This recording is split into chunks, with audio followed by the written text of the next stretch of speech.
جی آپ لوگوں سے مل کے مجھے بہت اچھا لگا اور آپ لوگوں کی ماشاءاللہ بہت اچھی ٹیمیں دکھائیں زہیب بھائی، اگر آپ ماشاءاللہ بہت زبردست ٹیم ہے. اور ہمارے یہاں دیکھیں جو ایک مسئلہ پایا جاتا ہے نا کہ خواتین کو گھروں سے باہر نکالنا نہیں ہے، خواتین کو جو ہے نا وہ اس طرح کے سماجی کام میں اسپیشلی سماجی کام میں آگے نہیں لانا. اگر پیسے کمانے ہیں تو خواتین کو لازمی باہر نکالو. تو یہ جب تک ہمارے خواتین فرنٹ پہ نہیں آئیں گی نا کسی بھی میدان میں انقلاب نہیں آ سکتا. اور جو خواتین سمجھ سکتی ہیں جو اللہ نے نرم دلی اور رحم کا جذبہ عورتوں کو دیا وہ کسی کو نہیں دیا. اور ہماری تنزلی کا سبب یہ ہے کہ وہ مذہبی سطح ہوئے سماجی ہم نے عورتوں کو پیچھے رکھا. دیکھیں نا ایک وہ ہے نا مصرع ہے کہ ایک مرد کی تعلیم ایک فرد کی تعلیم اور ایک عورت کی تعلیم ایک نسل کی تعلیم.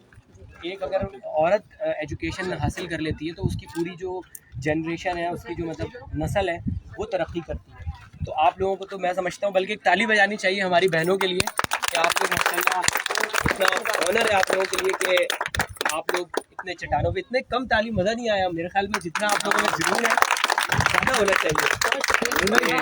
میرا خیال ہے کچھ گوشت وغیرہ ان کے ہاتھوں سے ہی تسلیم اگر کروا جی بالکل کرنا چاہیں بالکل ہمارے پاس گوشت ہے. آپ یہ سمجھیں آپ ان لوگوں سے کام کرائیں گے نا تو آپ حیران رہ جائیں گے کہ مردوں کو میں تو بہت زبردست.